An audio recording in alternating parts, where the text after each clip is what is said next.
the candidates. And I'd like to call the candidate for APC to please make his opening comments for 10 minutes. Your time starts now, sir.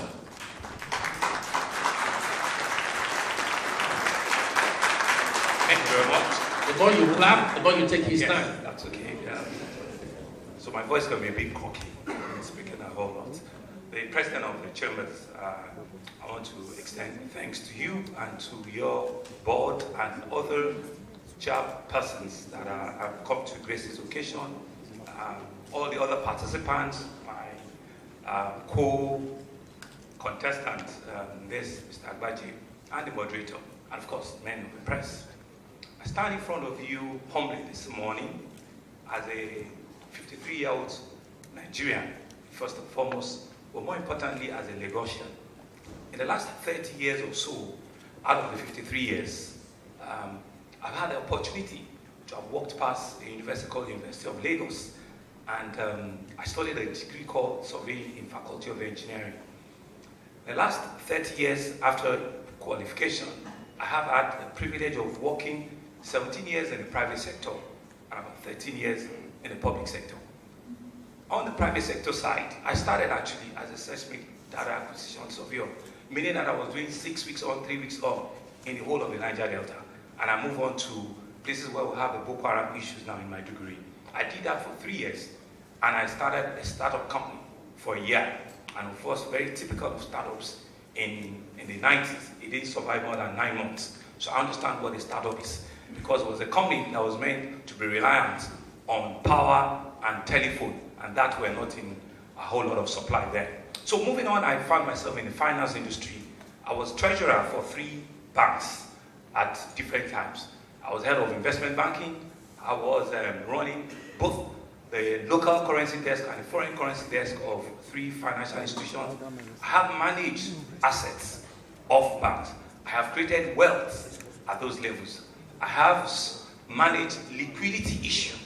I have run as consultant with BP, even during that space. I have created transactions that would appear that were very difficult, right, but were able to unwind them as an investment banker. And I was privileged in 2002 to be the youngest person that came to the cabinet of the then governor, Asiwaju Bola Ahmed Tinubu, first as a special advisor to the deputy governor and subsequently special advisor to the governor.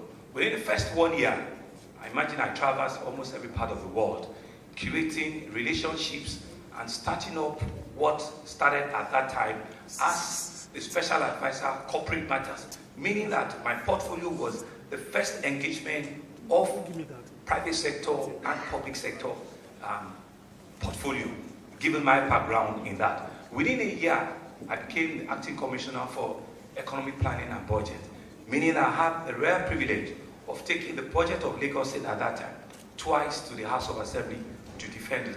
Moving on, the latter part of that administration, I became the Honorable Commissioner for Commerce and Industry.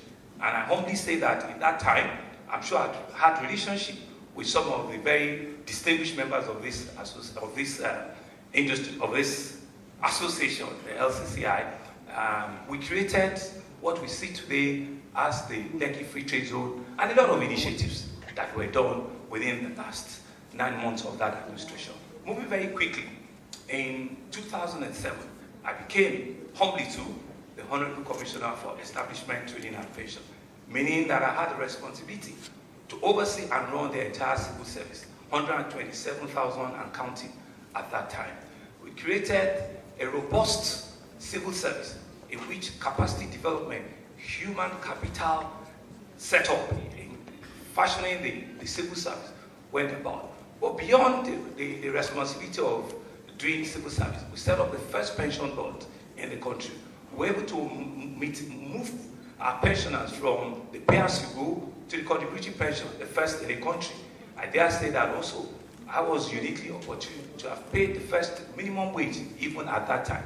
But moving on, I also had the rare privilege of setting up the Security Trust Fund, which we all know today as one of the selling points of the government of Lagos State, which other states had created, had sort of copied. Also uniquely, with all sense of humility, not using the word I, but a team, but led the team that set up Lagos, which is the Lagos Asset Bus System, which we all see on the BRT corridor today as another first in sub-Saharan Africa. I also had the unique opportunity of setting up the 767, the 112 Control and Command Center, even within that 4-year space. Not directly even as commissioner for any of those, but engaging the private sector. Within the first 3 months that we started the Security Trust Fund, with the support of the private sector, we were able to aggressively improve the capacity of the men of the Nigerian police by pushing over 300 vehicles, giving them arms and ammunition, and supporting them in terms of their running costs and overhead for diesel and all of it. And so, moving on, I left government in 2011, not wanting to do a third time, as it was not fashionable then, right? So I went back into the private sector, not also wanting to forget where my roots started from, which was in the private sector, and I had the opportunity to have been engaged in privatization. The entire spectrum of PHCN privatization, I was involved. I actually had a bid to win either the disco or the Genco, but of course we didn't win. Moving on, I went into massive real estate investments with some other partners. I went also into construction, also given the experience that I've gathered and pushing back using private sector funding with government. But more importantly, within that space, I was able to give back to my community. I was using those 4 years to train and to develop young skills in Lagos State. And how do I mean? We set up NGOs, we set up organizations that were throwing back in terms of capacity development, in terms of pro bono support for a lot of young people in Lagos Island, in the whole of Lagos Central, and there are records to test to that.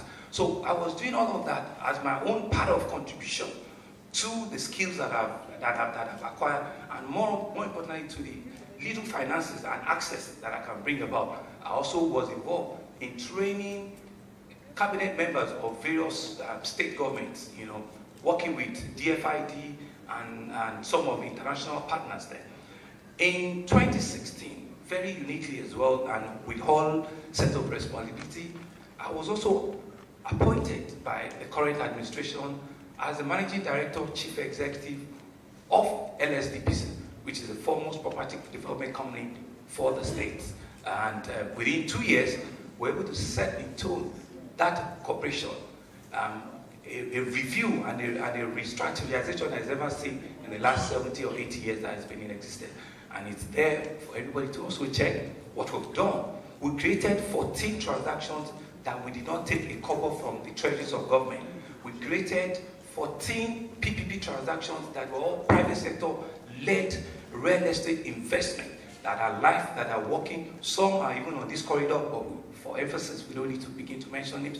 And what we created within those 2 years was the belief that in truth, with the private sector, you can create relationship with the public sector. Why are we here today?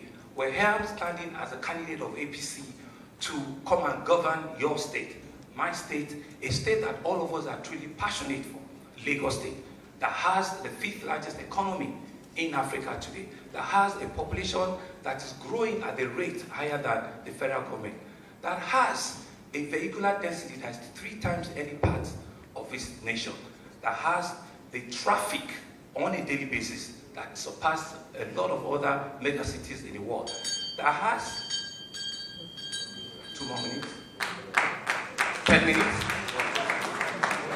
Just on a final note, what I've brought here is a project called T.